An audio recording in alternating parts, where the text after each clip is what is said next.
Hi everybody, my name is Moreno-Zelinka and I am the attorney here at Weaving Justice Law Firm. So today I wanted to talk to you a little bit about what's going on with the family courts, especially because I have been receiving a lot of questions for people with what's happening with the hearings. Are the courts even opening? What's getting scheduled and what's not being scheduled for a hearing? So just to let you know, there has definitely been a lot of changes, especially because of coronavirus.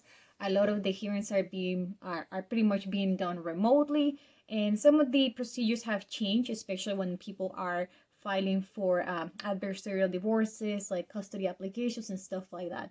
So one of the things that have changed, especially when you have applied for an adversarial divorce, usually you have the 90-day periods that the court give the parties, just for the parties to see if there's something that they could agree or if they can stipulate to something before getting in any, to any of these hearings. However, then those 90 days are kind of like being pushed back a little bit more just because of the coronavirus. The court doesn't have the staff to schedule all these hearings. So, there's a little bit that people are going to probably wait a little bit more than usual to get to the first hearing. And usually what was happening before, the court was giving people what in their automatic notices, a case date that was supposed to be a day when the court will touch base with the parties in a hearing to make a determination of like if there was any agreements or anything that the parties have actually reached. However, these case dates are no longer happening.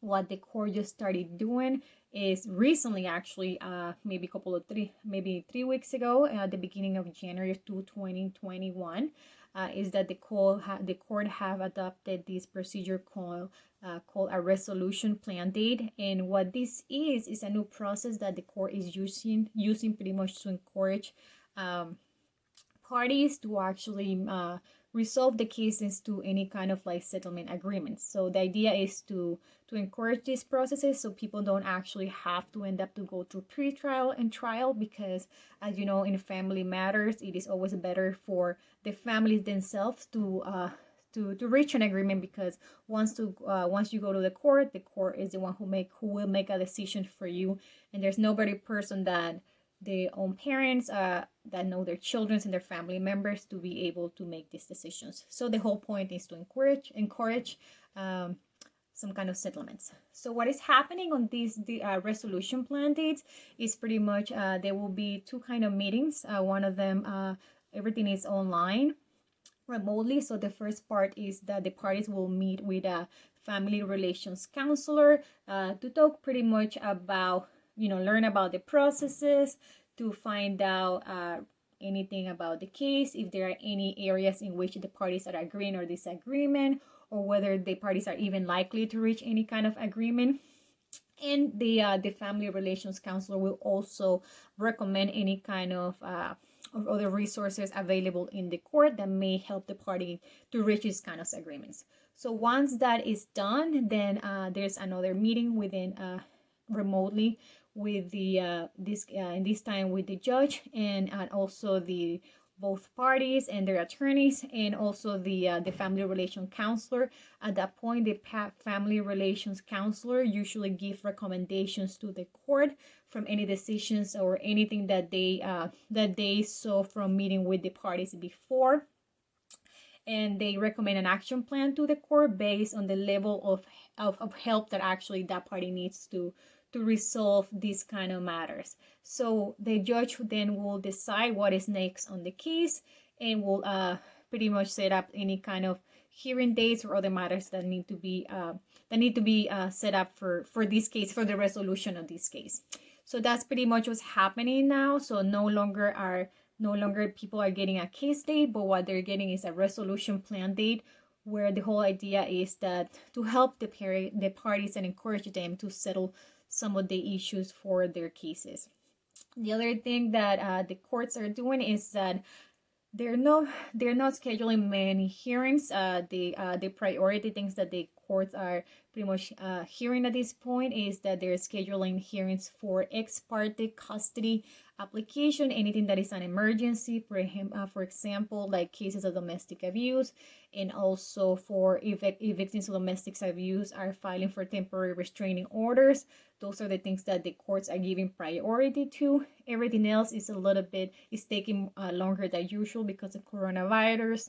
As you know, the courts are, are not, have different schedules, and most of the hearings are being, like every hearing is pretty much being scheduled remotely, unless it's one of those emergency cases, and we don't know, everything is very uncertain because of the virus and the cases going up and all that stuff is affecting procedures not only of the family court but in civil courts, also immigration courts. So we just have to bear with the courts, and we have to trust the process. It is affecting many people, especially I have many clients who don't have access to many resources. So what this is affecting them, because these people sometimes are in need to let's say if they file for divorce, they need to access certain kind of resources.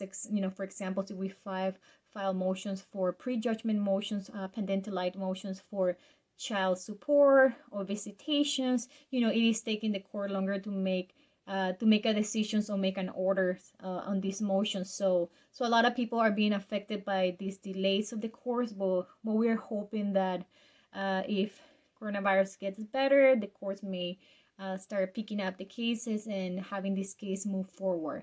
So a good thing for us as an attorneys to be doing is that, we need to also start changing our practices a little bit and then start reaching out to the other attorneys. And in cases where your clients are in need of some of these resources, especially when they have children and the children need some child support, it is a good idea to pick up the phone and talk to the other party to see if they will be willing to enter into an agreement, a prejudgment agreement, to provide the resources that the parties may need. So these are my updates so far about the family courts. I have not personally have any kind of any of these hearings for resolution plan dates because this is something very new. However, if I do have apparently one that is coming up.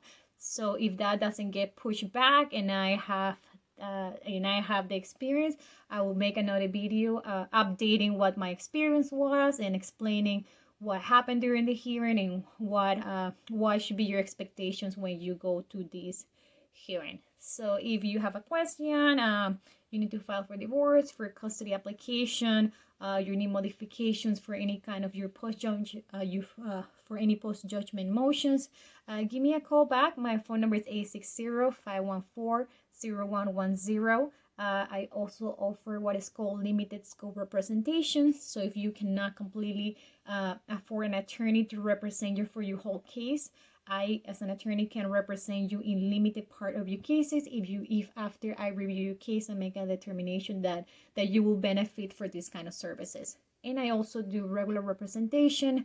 I also offer different payment plans for people who have issues making payments.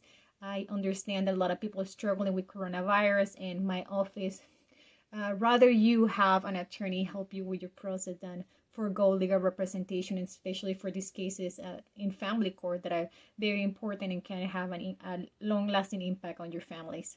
So if you have any questions, give me a call back at 860-514-0110. I'm Vivian Moreno-Zelinka, and I am the attorney here at Weaving Justice Law Firm. Thank you.